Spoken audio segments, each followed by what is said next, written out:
Welcome to the Live Well, Perform Better podcast.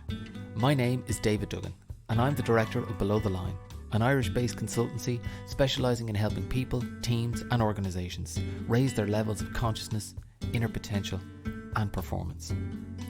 I am part of a team made up of experts from the worlds of business, elite sport, adventure and health and well-being. We are coaches, mentors and advisors to some of the world's biggest companies and organisations, as well as smaller businesses, entrepreneurs and people looking to make their mark in the world. Our guiding mantra at Below the Line is live well, perform better. What does that mean, you might ask? Good question. Maybe the easiest way to describe it from our perspective is finding the formula that works for you when it comes to things like looking after your physical and mental health, running your business, developing your career, leading your people, or simply being able to show up as brilliantly as possible into your own life, both for yourself and those around you. That's why each week I sit down with a member of our team or an invited guest for a conversation that focuses on the question, what do the words live well, perform better mean to you? This question is a way into exploring with people from a range of different backgrounds, industries and disciplines. What are the practices, techniques, habits or ideas that they use to help them to show up and be at their best in all areas of their lives? Whether that's as CEOs, leaders or managers, or as parents, family members or friends. We keep it short and sweet so that you can extract all the good stuff and get on with the rest of your day and hopefully put some of our knowledge, experience and expertise into play for yourself. This week I'm delighted to be joined by a very special guest, Brian Hillery. Brian is a partner in EisnerAmper Ireland, a firm specialising in audit, tax, advisory, risk and regulatory accounting and compliance services. Brian works as the firm's head of coaching, where over the past number of years he has set up and operationalised a coaching practice both for the firm's clients and its staff. Brian gave me fascinating insights into the benefits that can be derived from creating and embedding a coaching culture across an organisation, as well as speaking passionately about his own story and the formative experiences that got him to where he is today. You can subscribe at www.belowtheline.ie, where you can stay up to date with our podcast, as well as our exclusive online events and sessions, including our Press Pause coaching community. Thanks for listening and see you next week.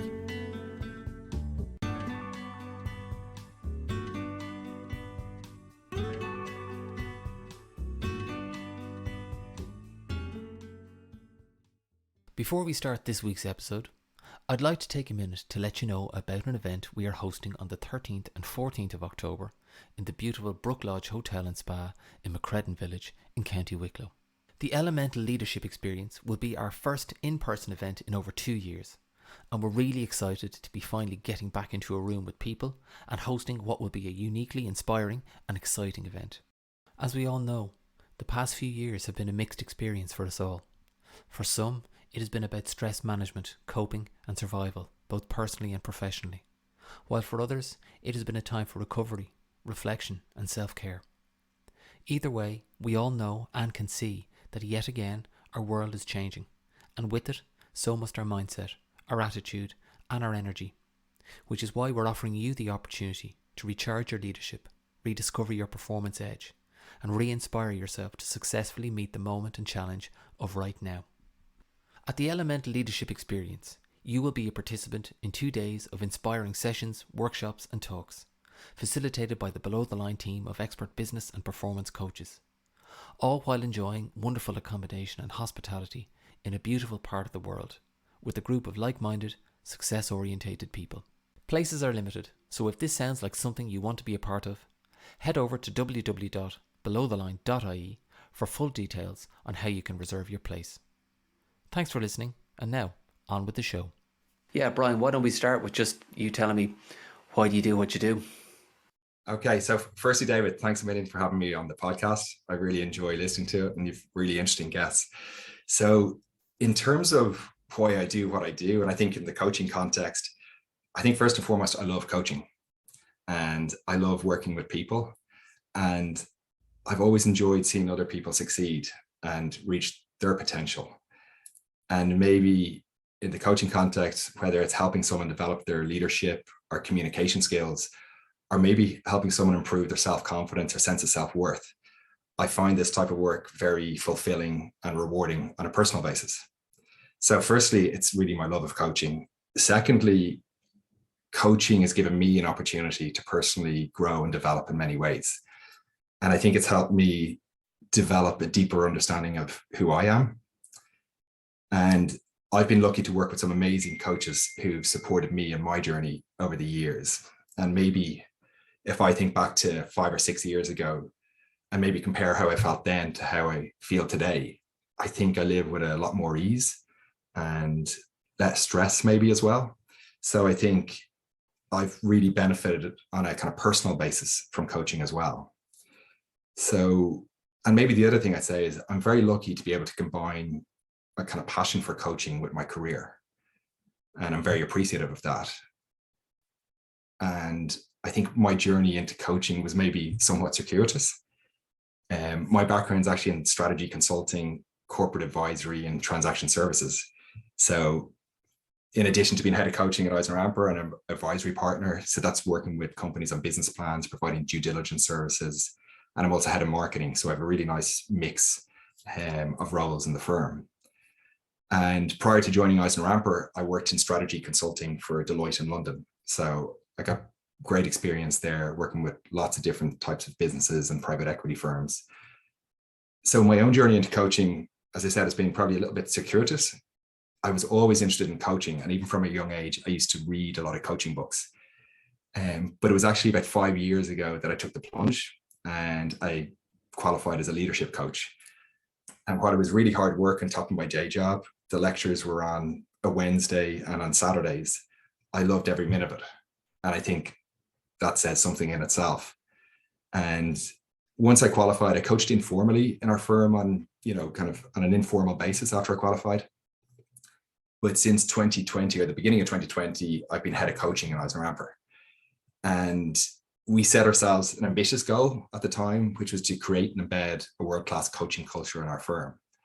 And there was a lot happening in the world at that time. The pandemic was kind of arriving at our shores, and that created personal and professional challenges for people. And there was a lot of change. And some of the things that we went about in terms of creating that culture, or the coaching culture, there's probably key things. One was, I've been really lucky. I've had the opportunity to work on a one-to-one basis with more than 30 members of our management team. And I've loved that work, and it's been a privilege. And that can be working with people on the areas of focus could be leadership, communications, public speaking, self-confidence, work-life balance, delegation skills. So that's the first part, is that one-to-one leadership coaching. The second part is we've delivered coaching skill sessions across the firm.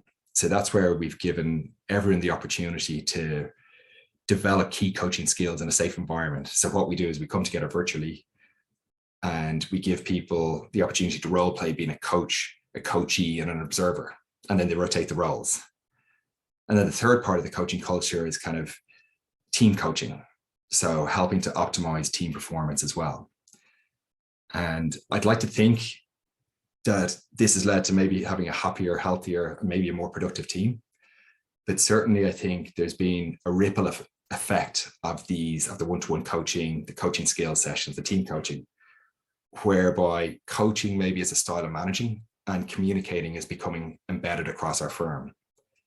So I think we're asking better questions and we're better listeners, and not just better listeners to each other, but also listening to our clients.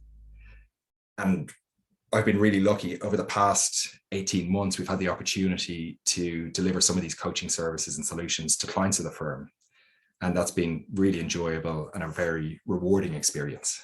The two words you used at the start there really jumped out at me, this idea of living with more ease and less stress. I think coaching is about trying to bring more ease into people's lives and minimize their stress. Would that be your take on it? I couldn't agree more. And I think it's interesting that, say something like public speaking often comes up as an area of focus.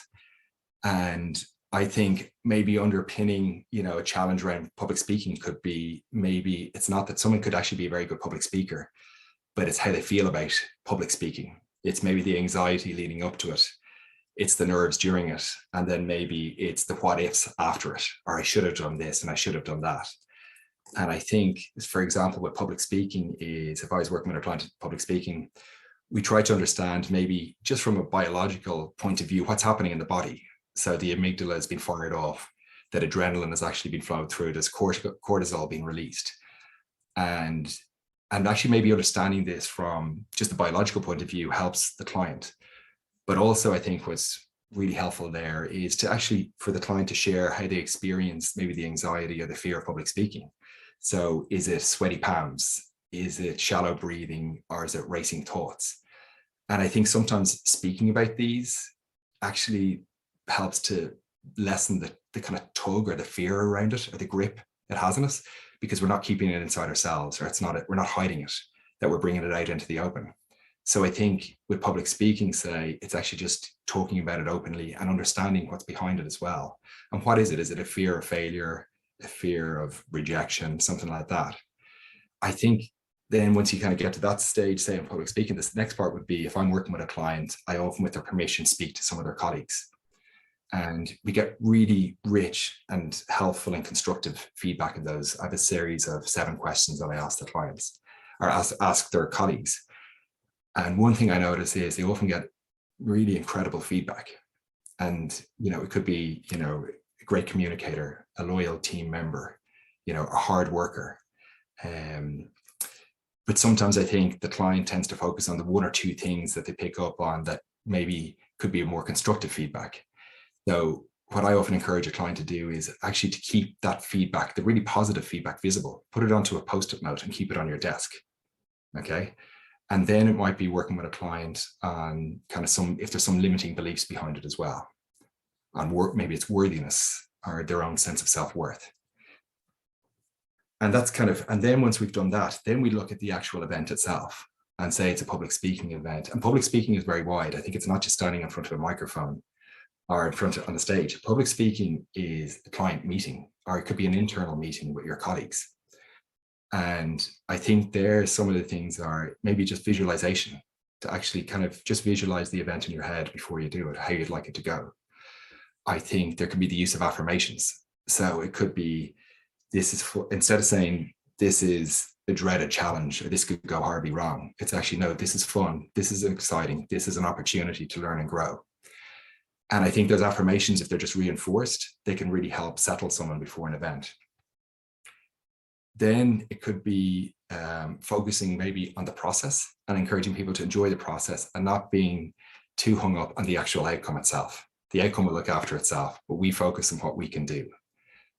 And maybe just 1 or 2 other things, and that is then when we're in the moment and we're a little stressed, there's breathing techniques we can do. So there's the double inhale and the extended exhale, which if you see a child who's been upset, they often have this double inhale. But that's the body's natural response to try and rid itself of carbon dioxide. And it actually does settle. It's scientifically proven to settle. Then it could be, so that's kind of on the breathing side. Then it could be body language. So I'd encourage clients just to remember just to soften your body. So soften your shoulders, soften your facial muscles. We become very tense. And these are just little triggers that could help people relax into the moment. But you mentioned at the start there, self-confidence. But I think if we do these things and we kind of push ourselves a little bit further and we expose ourselves to the things that cause us fear or anxiety, actually doing them, and the more we do them, the less fearful we become. And I'll actually give you an example there. When I moved to London when I was in my 20s, and I actually did have a fear of public speaking.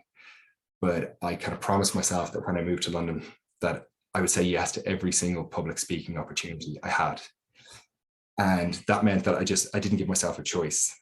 And actually within a few months, some of that fear had subsided, because my hand went up every time to speak or to share an idea or whatever it was. And I found that helped lessen my kind of anxiety around public speaking.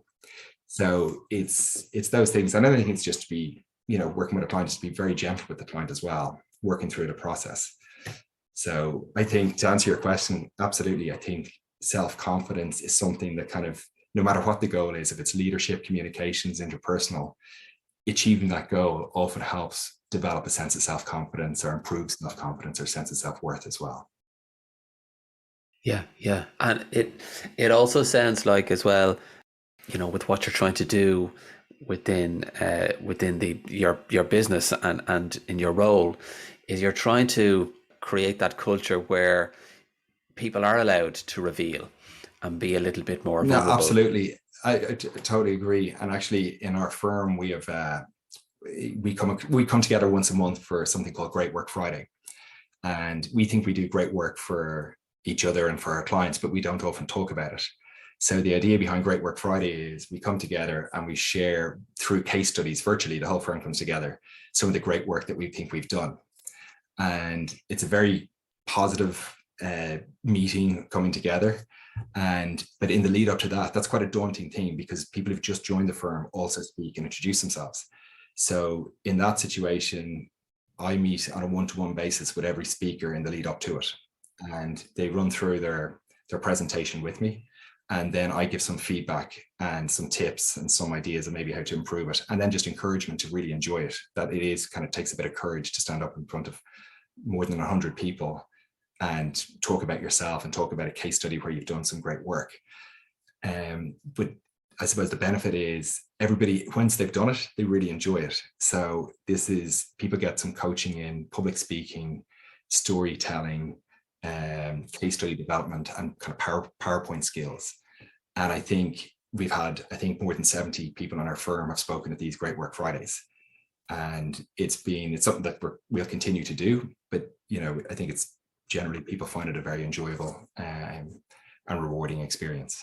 I was wondering if I could ask you about your family history, because your father Brian was a senator and a TD. So I'm just wondering, what did that experience teach you about things like leadership and communication and what you're doing now?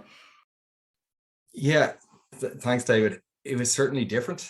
And when I think of, I'm lucky I came from an incredibly loving family, and my dad had a very interesting career. He was actually in politics for 20 years, but he was also professor of industrial relations in UCD and the Smurfit Business School.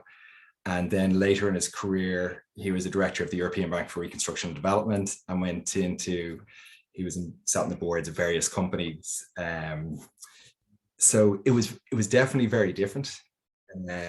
I think one of the things maybe I got used to from a young age was the people coming and going from our house. So if it was TDs, ministers, Taoiseach, and it was something that you get used to at a young age, and you got used to actually interacting with these people and having conversations with them as well.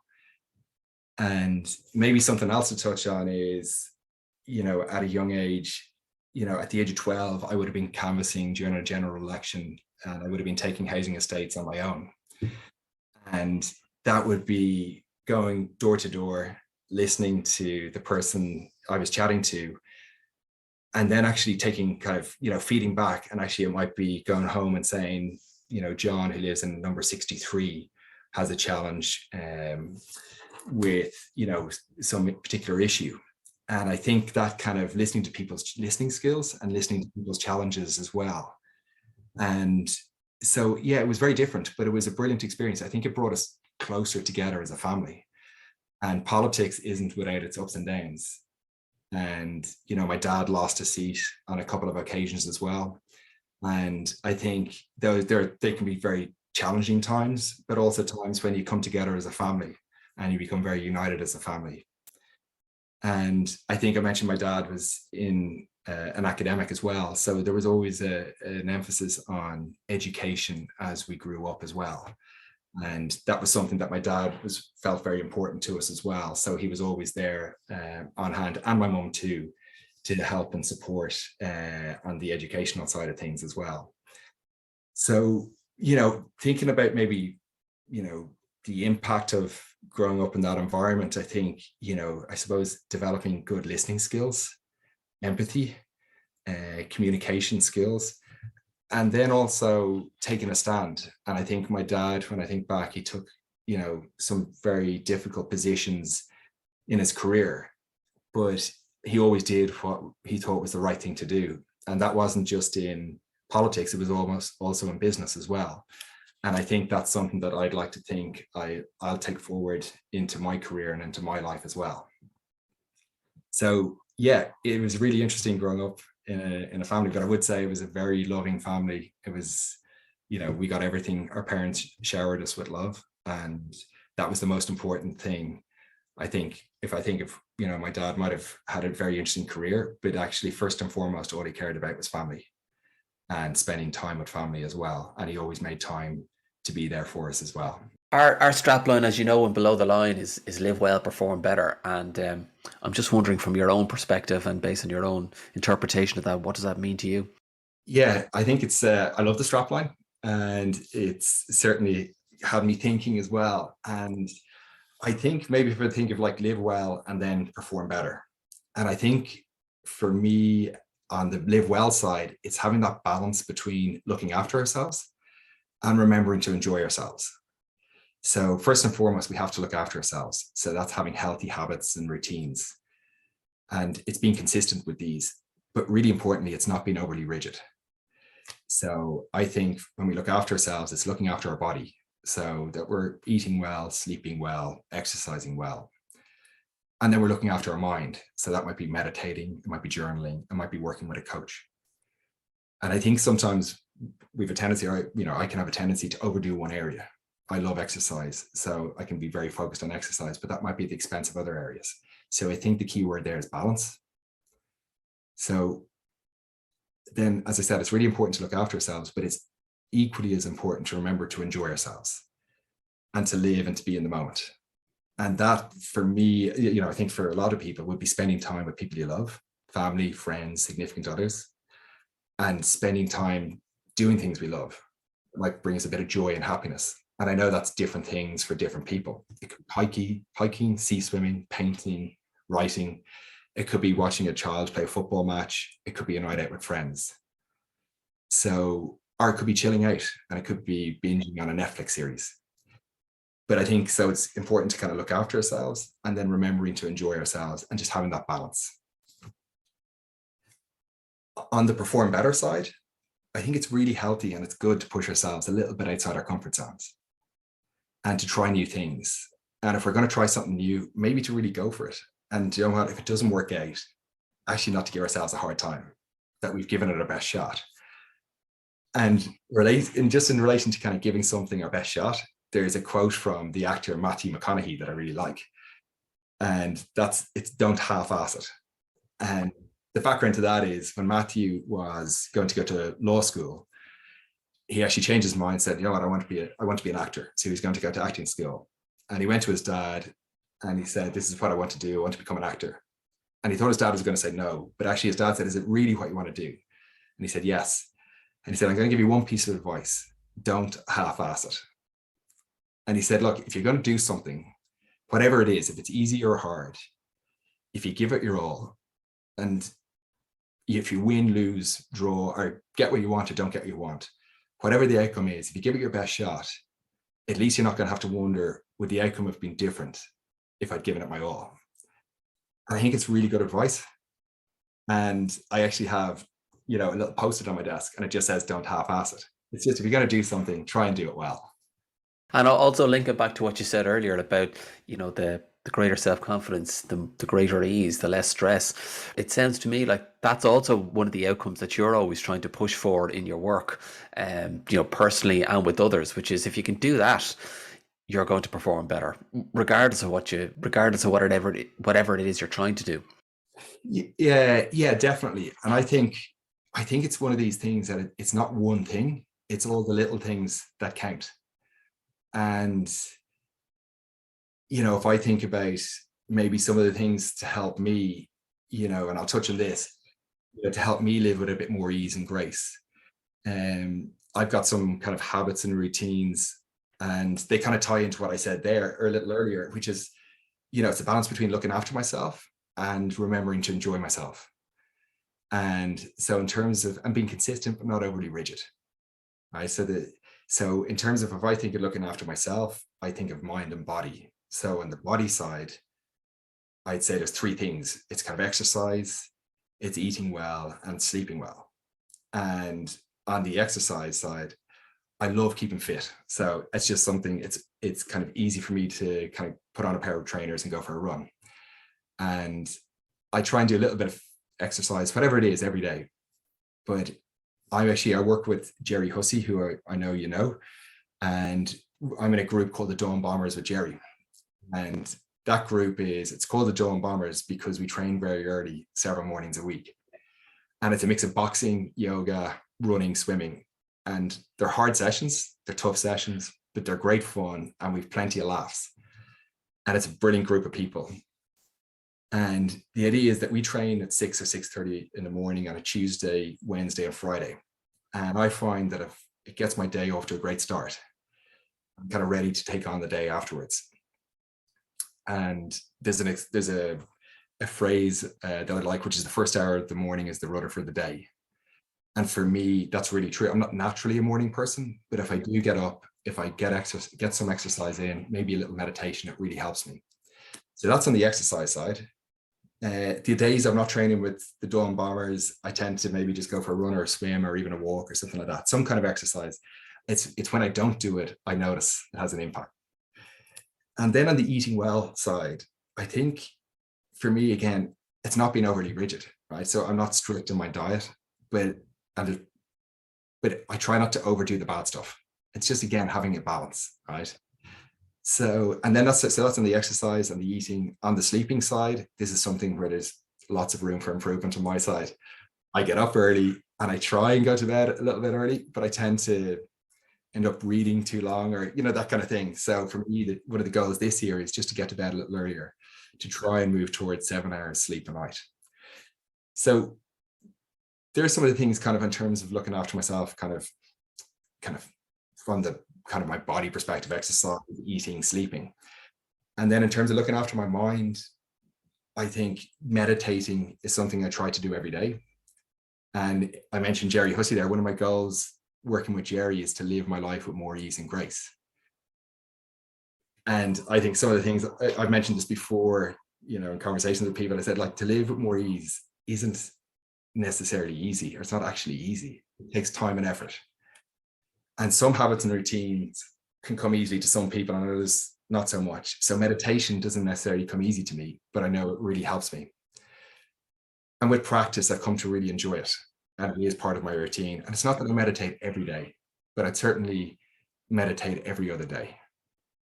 And if I do that, the impact is I'm more present, a little less reactive, and it might have a ripple effect on the rest of my day. And it helps me to widen that gap between stimulus and response. So that's kind of on the meditation side. And then a couple other things for looking after my mind. I find journaling very helpful. Again, I don't do it every day, but I have a journal beside my bed. And even if it's to just write down 3 things that went well in my day, I think we have a tendency to kind of focus on the things that mightn't have gone as well, and just actually writing them down and kind of refreshing them in our mind that actually there's, and it might be more than 3 things, often it is, but I find that could be really helpful. And the third thing in looking after my mind, I find very helpful is, I think working with a coach is great. And I mentioned I work with Jerry Hussey and I've worked with brilliant coaches, but I think checking in with a coach or a mentor or someone like that once a month can be really beneficial. So probably said a lot there, but that's kind of looking after myself.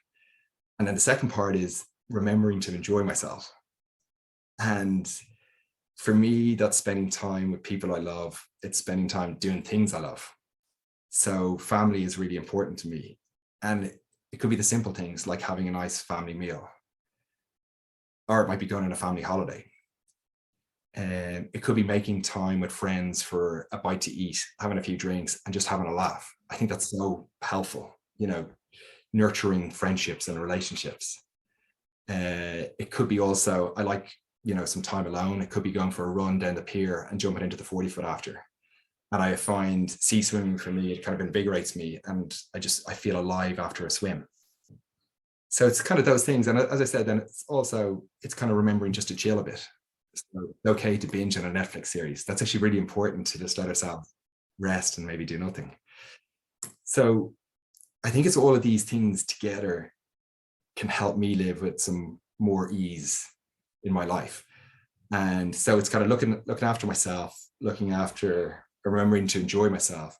And the key words I have there is kind of consistency, balance, but importantly, not being overly rigid. Yeah, absolutely.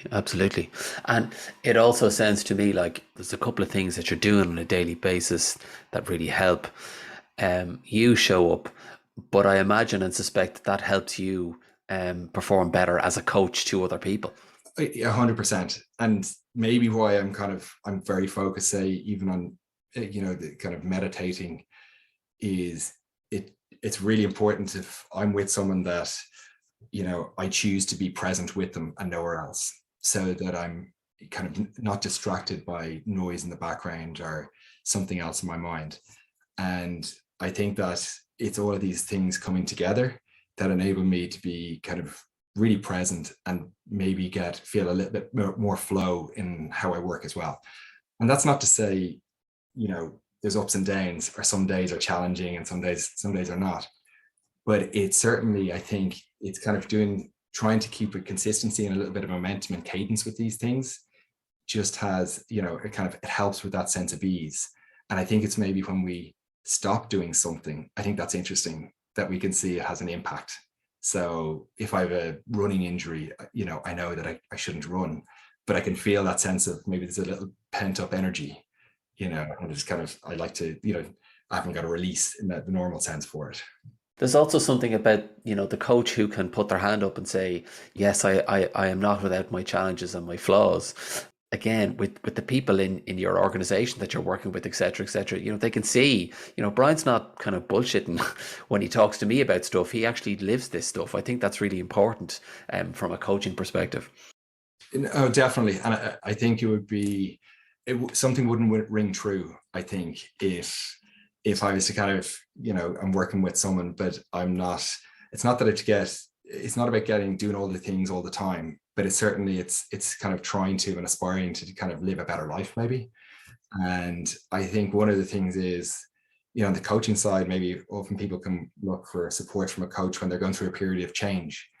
And I think for me, that period of change came maybe 6 or 7 years ago, when I made a decision to go down a different path career-wise, and actually said prioritize and invest the time to actually pursue a coaching qualification. And it was a big decision for me at the time.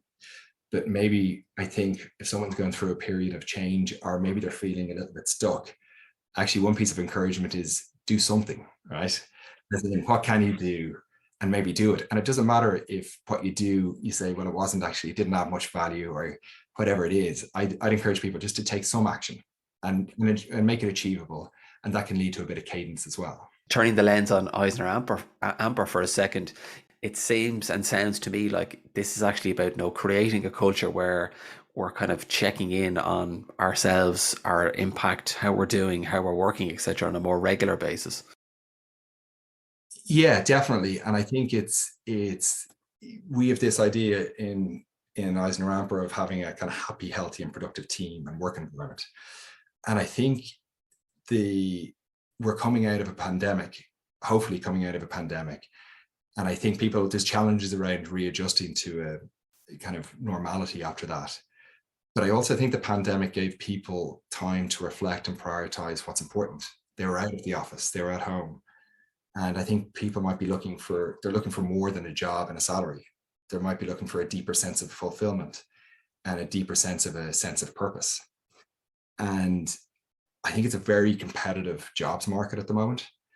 And I think the challenge and the opportunity for businesses is to create a working environment that maybe helps attract and retain and develop great people. And I mentioned we have this concept of a happy, healthy, and productive team environment. And we'd like to think it's not just a strapline, it's more than that. And I think some of the initiatives and work practices that we've kind of introduced, to give a few examples, would be we have a hybrid work model like a lot of firms. And we've asked people to be in the office 2 days a week, and then work from remotely 3 days a week. I think, but the office is there as a resource. So for those people who want to be in 5 days a week, that's absolutely fine as well. So far, that's working very well. It's creating the right environment for people so that working from home works for them as well. So supporting them in that regard. We have smart working, so it's offering people flexibility depending on their circumstances. It might suit them to start early and finish early, or start late and finish late. We're very keen that people don't work long hours, or certainly consistently don't work long hours. And I think that's something that we support people a lot in that as well. I mentioned on the coaching side, it's providing one-to-one coaching support to individuals. And I think if you coach someone on a one-to-one basis, there's a ripple effect in how they interact with their own teams. You mentioned that kind of checking in on our staff. So we've what we call staff touch point meetings. So one of my colleagues in HR periodically rings every member of the firm. And it's really just to say, how are you? And to check in. It's just kind of checking in and seeing, is there anything that we can do to support our team in a better way? Some of the other ones we've summer working hours. So it means that we finish at 4:00 on a Friday. But actually during COVID, we had a 2-hour lunch break on a Wednesday, and I was encouraging people, particularly in winter, to actually just stop work. There was no client meetings booked, no internal meetings booked, and encourage people to get out and get some exercise and get into some fresh air. And another big area for us and for a lot of our team is sustainability. And we recently hired a sustainability manager, Sarah McGuire, to help us kind of implement our sustainability and our ESG strategy. So it's lots of little things. I mentioned Great Work Fridays there as well. So again, these are just some of the initiatives we've taken to try and create that environment. And it's not to say we've got it right. We're learning and we're trying to improve all the time. But I think, it does help. These things help create a happier and healthier team. Just from your perspective, what are the main performance or business challenges that you are seeing being faced by people right now? Yeah, I think there's a lot of uncertainty. There's a lot of change. When we think of Russia's invasion of Ukraine, there's challenges around inflation, cost of living, and there's talk of a slowdown and maybe a potential recession. And I think these things together can cause a lot of anxiety. And I think the environment and sustainability is a huge issue also. And I think on top of that, we're coming out of a pandemic. So I think readjusting, or we hope we're coming out of a pandemic, but readjusting back to some form of normality after the pandemic is challenging for everyone. Actually going in and into an office and interacting with people again on a daily basis or a weekly basis. And I also think the pandemic gave people time to reflect and prioritize what's important to them. And I think a lot of people are looking for more than just a job or a salary. Maybe they're looking for a deeper sense of fulfillment, a deeper sense of purpose. And it's, for businesses, it's a very competitive jobs market at the moment. And I think there's a challenge and an opportunity for businesses to create a work environment that facilitates them attracting and retaining and developing great people. What's the one piece of advice you would give to anyone looking to live well and perform better? Yeah, great question. And I think in terms of answering that question, I think it's the one piece of advice. I might have one piece of advice and then maybe a book recommendation. So everyone is different, but I think finding the time to do something you love and brings you happiness, whatever that is, if it's going for a run, meeting a friend for a coffee, playing a game of tennis, reading a child a bedtime story. I think, and it might mean scheduling time or carving out a little time each day or each week to do this. But I think if we do this, the benefits are not that we're just getting a bit more exercise. It's about maybe putting a value on ourselves and a value on our own well-being. And I think if we do that, again, I think there could be a ripple effect on other parts of our lives. So maybe we feel a little better about ourselves. It may be that we're more present in our relationships, or maybe a little bit more productive in our jobs. So my one piece of advice is making time to do something you love and brings you joy and happiness. The second part of that is, it's actually not advice from me, but it's just a recommendation for a book that had a big impact on me. And that book, it's a beautiful book called 5 Regrets of the Dying. And it might sound very somber, but it's a really poignant book with lots of life lessons. And the author, Bronnie Ware, is an Australian nurse, and she spent several years working in palliative care and caring for patients in the last weeks and days of their lives. And in conversations with her patients, they often confided in her some of their deepest regrets. And they culminated in Bronnie writing a book. And I think these kind of universal regrets, they formed 5 lessons that can help us live a fuller and happier lives. And I think they come from people who really had perspective on what's important. And those regrets are, number 1, I wish I'd had the courage to live a life true to myself, not the life others expected of me. And this was the most common regret of all. And I think when people realize that their life maybe is, they're nearing the end of this part of their journey, and they look back, they can see maybe they can see dreams that have been gone unfulfilled. And maybe it's having the courage to follow some of our dreams. Regret number 2 was I wish it hadn't worked so hard. And I think this was very common also. And it was people missing their children's early years or key milestone events because of work. And it might have been for all the right reasons, but I think in the end, they looked back with some regret. And number 3 is I wish I'd had the courage to express my feelings. And I think that's something that we're getting much better at. And it's expressing, maybe sometimes it's okay to share vulnerabilities with people as well. And number 4 was I wish I'd stayed in touch with my friends. And I think that emphasizes the importance of friendship and nurturing those friendships. And number 5 is I wish I'd let myself be happier. And for me, this is the best advice of all. And for me, it's kind of remembering to have fun and enjoy the journey, but it's also remembering to give ourselves permission to have fun and enjoy the journey. And, I printed out these and I actually keep them visible. And it's a reminder to me to live in the present moment. So that's my 2 pieces of, 1 piece of advice and a book recommendation as well.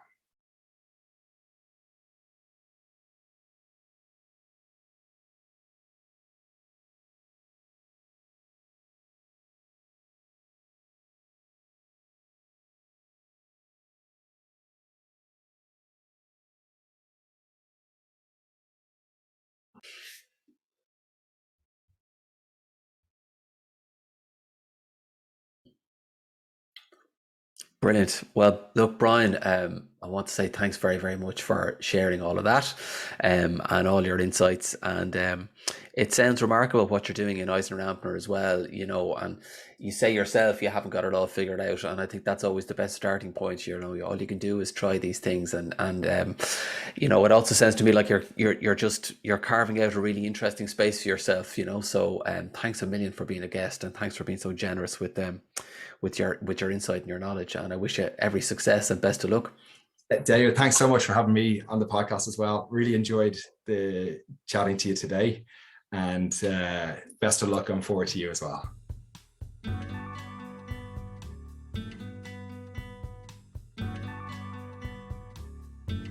Thank you so much for listening to this week's conversation. We hope you enjoyed it.